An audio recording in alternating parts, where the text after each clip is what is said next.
Hello, RoahmMythril here once again, getting back to RoahmMythrill 3, and it's time for the judge commentary on the last few stages we just went through, which we did 3, so we have a lot of ground to cover.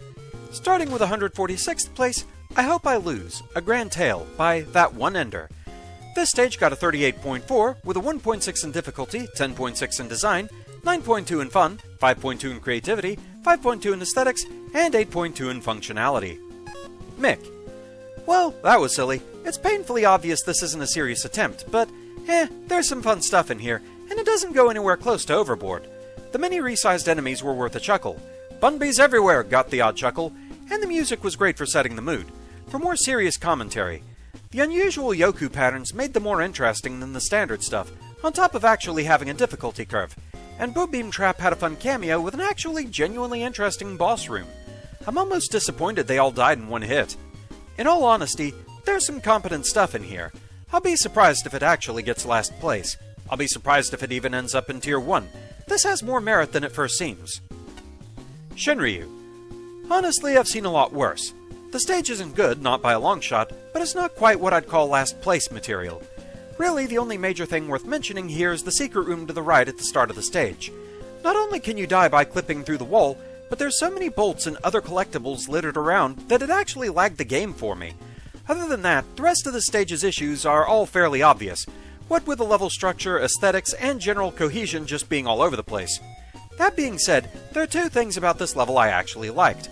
One of them was the choice of music, and the other was the setup involving the Boo Beam traps. That part had the potential to be really interesting, but it comes and goes so fast that it feels like a wasted opportunity.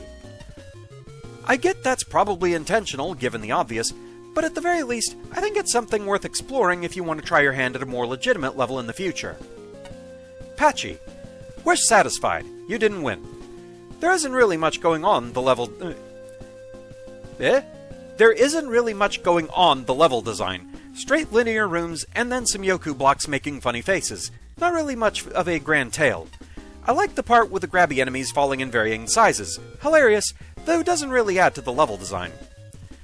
And the other jokes I either don't get or they go by so quickly, especially the ending funnies. This is a level design contest, not a magfly. Make a good funny level, yes. Can't say I'm impressed with this one. Flashman85. I'm so sorry, I was really hoping you'd lose, but you just didn't make your level bad enough. Maybe it's the thoughtful checkpoint placement and reasonably placed power-ups. Maybe it's the rockin' music. Maybe it's the goofy weirdness of the resized and misshapen enemies. Whatever the case, this is hardly the kind of level to lose in a contest like this. Granted, the odd color combinations and mishmashy tile work are a little unappealing and make it hard to tell spikes from the rest of the foreground. Architecture and overall layout sometimes feels haphazard. Aside from a sharp learning curve, there isn't much of a challenge. So many hazards are used as decoration, and Rush can bypass almost all the rest. The final stretch seems like a reference to something I'm unfamiliar with, so the end of the level falls flat.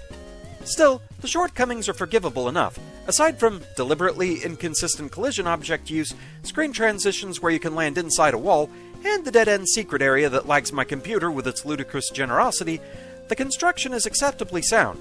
There's some creative Yoku block and mystery tank use in the token challenges.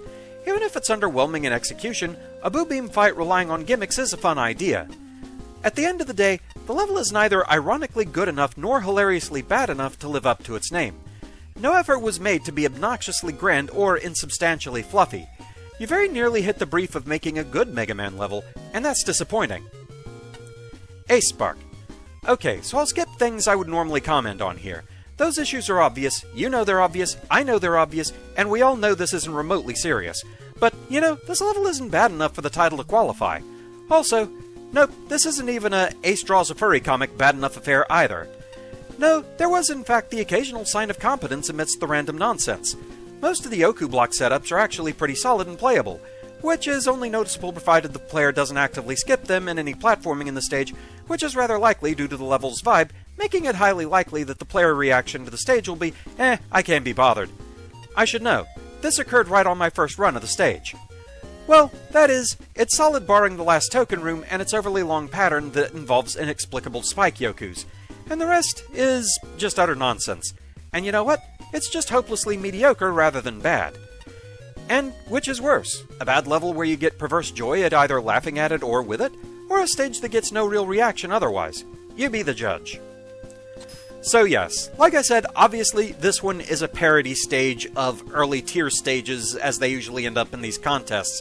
Things that are like somebody's first foray into using the level editor, they really don't know what they're doing, they just toss something together at the last minute, something like that that is obviously going to qualify it as being bad. Like it didn't get any playtesting time, graphics are very bad or very minimal, things like that. The things you have to be careful of with doing a parody is that you have to kind of be smart about it. Don't just be an example of what you're making fun of. And also, always the worry with basically any kind of comedic take on something is whether or not people will laugh with the joke. For some, it'll just fall flat. Overall, this stage, considering what it was parodying it, was actually pretty decently crafted. It's a weird thing to say. And, yes, it seemed everyone was more or less amused at the resized enemies. I wasn't sure what was going on at first when I saw that. Working as intended, apparently. So now, 145th place, Gilded Man by Rad Robot. This one got a 38.8 with a 1.6 in difficulty, 13.2 in design, 9.2 in fun, 4.2 in creativity, 4.6 in aesthetics, and 7.6 in functionality. Mick, that's a color palette. Point blank, the biggest issue with Gilded Man is that it's absolutely garish. There's far too many bright colors and not enough darks to go with it. Things are visible at least. It's not like there isn't any contrast, but seriously, lights and darks, please. My eyes will thank you profusely. Outside of them colors, Gilded Man seems like an attempt to make King Knight's level into a Mega Man level. It's definitely heavily inspired by King Knight, considering the chandeliers, the music choice, and the boss design. Does it work? Not in this case. The enemy encounters are functional, but there's no real variety, so they get dull fast. It doesn't help that the enemy set itself is rather dull. Tellies, Mets, Joes, and Big Eyes. About the only one that isn't common is Top Fiend, and he's still not that uncommon an enemy. The chandeliers are a bit better. Their climb downwards is the most interesting part of the stage, and their introduction is well played. However, the rest fall into the same functional but boring trap, causing the place to just exist. Combine that with a love for fake-out boss doors and at least one broken trap room, and this needs a lot of work. It's an okay start, if nothing else, and I did appreciate that Gilded Man actually showed up at the end. Shenryu. Given the music choice, among a few other things, I get the feeling this stage was meant to emulate some aspects of Pridemore Keep from Shovel Knight. Even if that's not the case, it doesn't change just how lacking this level feels. Let's start with the most obvious and biggest problem here. The visuals are really rough on the eyes. It isn't just because the tiles and Gilded Man himself aren't exactly the highest quality in terms of sprite work. Rather, it's mostly due to the color choices. Nearly everything is way too bright, with the only exception being the purple sky, but even then, I wouldn't necessarily call it good looking. Not even the enemies are safe from this, as all of them have gotten a similar, overly vibrant coat of paint. I can understand wanting to recolor the enemies to have them fit better with the stage's theme, but you really need to pick out your colors carefully and make sure they're not clashing or too hard on the eyes.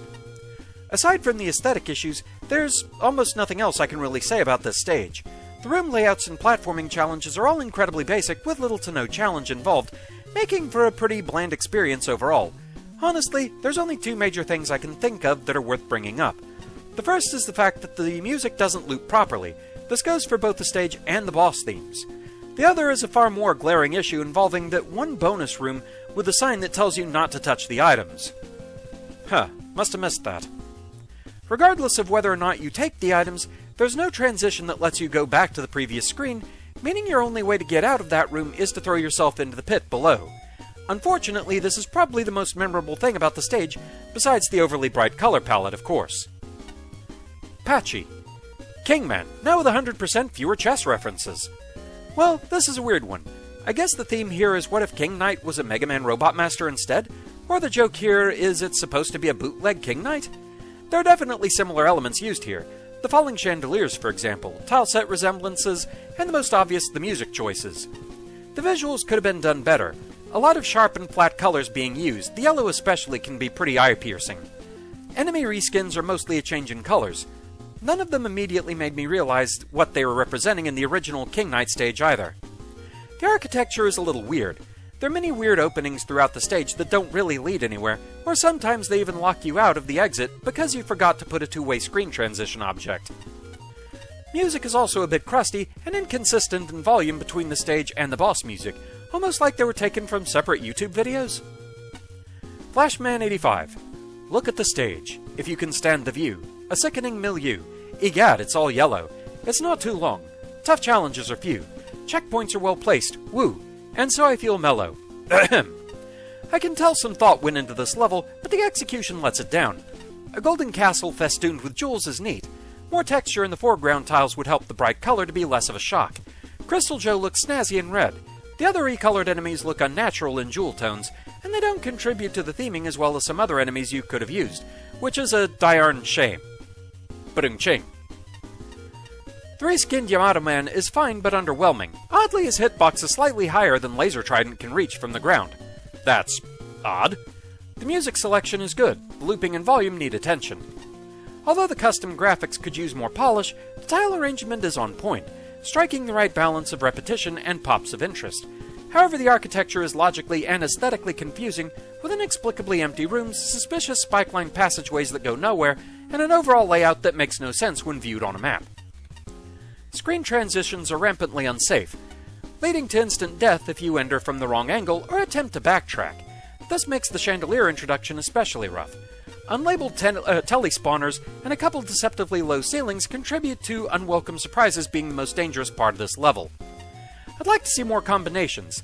Tellies with other enemies, or top solids with anything, really. Currently, they could be replaced with regular solid blocks and you'd barely know the difference. The upper limit of difficulty increases as the level progresses, but the lower limit stays constant because of solo enemy challenges. That said, there's enough variation that nothing gets too stale. Ace Spark. While not being a particularly good level, the stage does have a certain charm, cohesion, and atmosphere. However, the enemy selection is very safe and generic, and the enemies are never used in a creative or novel way. Plus, there are two types of Joes. Two, come on. Just one of those types of guys breaks the flow of stages. There's also very little challenge in the stage, as it starts and stays easy throughout. There are a lot of little bits of the architecture in the level that do not seem to make sense, from the holes in the floor and walls with spikes blocking the way, to a couple of instances where your gimmick cannot be interacted with, or the player does not need to use the platform at all. There's also way too many areas that look like they should hold secrets, but, don't? Speaking of secrets, there's also a broken transition out of the secret room, where the player is forced to suicide to get out.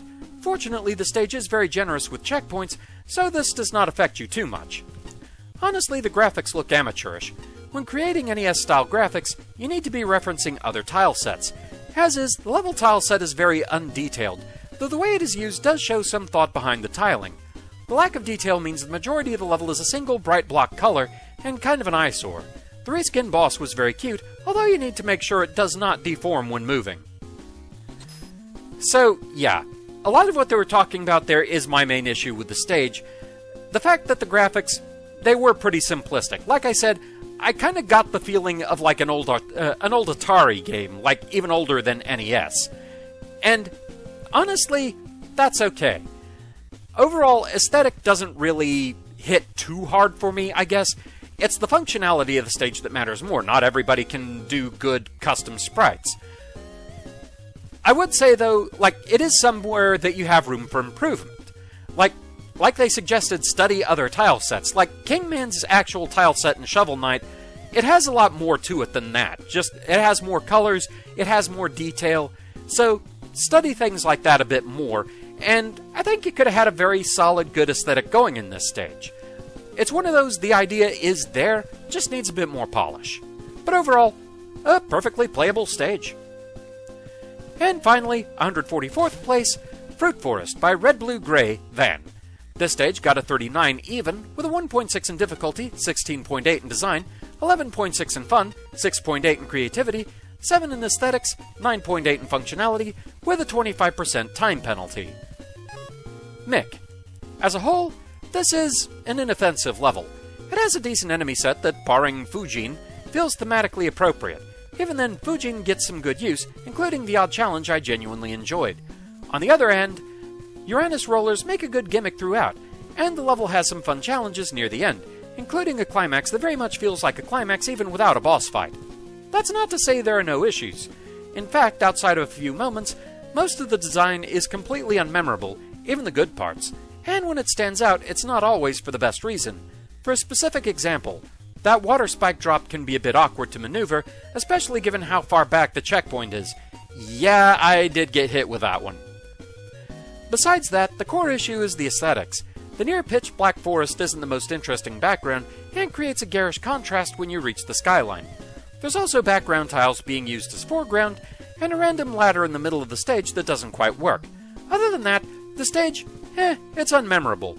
I've seen better, but I've also seen worse. It's got unique elements, at least, which made it more entertaining than most unmemorable experiences. Shinryu. Honestly, I really wish Citrus Man had been an actual boss here rather than just an NPC. It certainly would have breathed more life into the stage, that's for sure. There really isn't much to this level when you get down to it.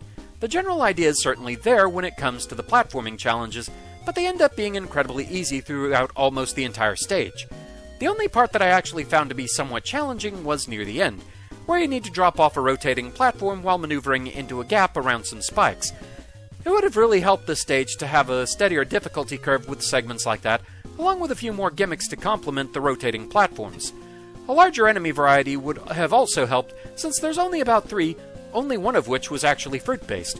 And while I won't dock the level for something that silly, I don't think it would have hurt to have more thematically appropriate enemies. Like I said, the general idea is there as far as theming and platforming goes, but it needs a lot more in order to stand out. Patchy. A corny Rockman 7 stage entry text? Nah, don't feel like it. It's a fairly standard and a bit of a bare bones level. Some of the reskins of the enemies are cute, made to look like fruits to fit with the namesake. The powered-up oil reskinned as banana peels is pretty funny and genius. The stage looks very bland and the layout is bland, lots of empty space and rooms offering very little variety in the way of challenges, only having the sinking platforms as its gimmick. Not bad usage of it, but it's simply not innovative. I suppose this all does serve the stage as a nice break in a marathon playthrough. No boss at the end is a bit disappointing. There is clearly a boss designed here, but ended up as merely an NPC instead? Kind of a waste. Could have easily reskinned an existing dev kit boss. So yeah, just one quick thing I do want to throw in here. I said that Citrus Man, for some reason, looked kind of familiar to me. I think, of all things, I was thinking of a very weird and obscure Super Nintendo game, and yet it's one that they put on NSO, so it has some notoriety, but it's a weird one for me to know. I rented it a lot as a kid because it was just a fun platformer. Spanky's Quest. It was a game where you played as a monkey and you threw various sports-type balls at fruit-based enemies. It's as weird as it sounds. But yeah, one of them was a little orange guy that would patrol around, and I think that's what Citrus Man was making me think of. Anyway, moving on. Flashman 85. In a contest full of levels that test the limits of my patience and gaming ability, it's refreshing to encounter an easy level, and one that's easy by design, not because the challenges fall flat. The simple graphics, effervescent music, and leisurely challenge progression help drive home the relaxed, casual feel. Level length, layout, and architecture are all very sensible. New challenges are introduced gently and require the player to demonstrate an understanding of how they function before being allowed to proceed. Checkpoints aren't too far off from where they're needed most. Challenge design is clear and meaningful, keeping the focus on testing what the player has learned. A few screens here and there allow the player to dispatch enemies, primarily Fujin, who belongs in a fruit forest because, before they become a threat. One screen, next to the second token room, allows an enemy to dispatch you before you're prepared to fight. One more fruity enemy type would have rounded out the roster nicely and taken some of the burden off the ubiquitous grapes. I think they're grapes? The banana peels are brilliant. Strategically placing a few more would have done wonders for the level. I have to dedicate a paragraph to the water screen. Dear water screen, it's unclear that your bottomless pit is not a screen transition. Water physics are a new element to the level. Players shouldn't be expected to immediately pull off a difficult, albeit satisfying, spikefall, especially without a recent checkpoint to fall back on. And why is water never used again? Water screen, you're an odd hiccup in the breathing pattern of this level. I'm sad that we don't get to fight Citrus Man. He looks awesome. Still, the excellent final stretch really ramps up the complexity and makes for a satisfying conclusion. And A-Spark. This showed promise of being a charming level, but in the end felt very unfinished. It feels like an alpha version of the level has been submitted, with almost placeholder graphics, strange transitions, and awkward object placement. There's nothing hugely egregious with the level, but it feels several revisions away from being complete. The complete lack of background detail, very abrupt ending, and strange checkpoint placement makes it clear that you intended for the level to continue past the end that we were faced with. The two major flaws design-wise were the one screen with water, which was both sudden, difficult, and resulted in instant death on failure, and a failure to place a checkpoint after your mini-boss, which loses its appeal on repeat fights. There are also minor issues such as the fruit fly being on top of the player after leaving the diamond token room, a random ladder in the level being broken, both of which would have been noticed with some playtesting. I think the difficulty went as far as it could with the limited assets, and I liked the challenges the tokens provided. The two new enemies were interesting and cute. Finally, I wish we had seen more of the banana. Now, there's a sentence I never thought I'd say. So yeah, I think I said everything I really wanted to say about this stage in the playthrough itself. It definitely had an idea, it had an overall theming, it just could have stood to go a bit farther with it. Like respriting more of the enemies to be fruit-based. Like the bug enemies flying around, you could easily just say they're supposed to be fruit flies and leave it at that. Maybe reskin the bombs they drop as cherries as a cherry bomb joke. The floor sweepers, those felt kind of out of place to me. Like, why were those in a forest? Though I'm also admittedly not sure what to reskin that as to be either more forest or more fruit-based. But like I said, I think the idea is there, it is solid. Heck, I have a fruit-based robot master of my own. But, yeah. Overall, a decent, simple stage, a nice breather. Honestly, all three of these were a nice breather after some of the last few stages we've gone through. So, kind of a trio of simple, inoffensive overall levels. Nice breather day. So with that, thank you very much for watching. Hope you're enjoying the series so far, and I shall see you again next time. Until then, fare thee well. He's right behind me, isn't he? He's making that face again, I just know it.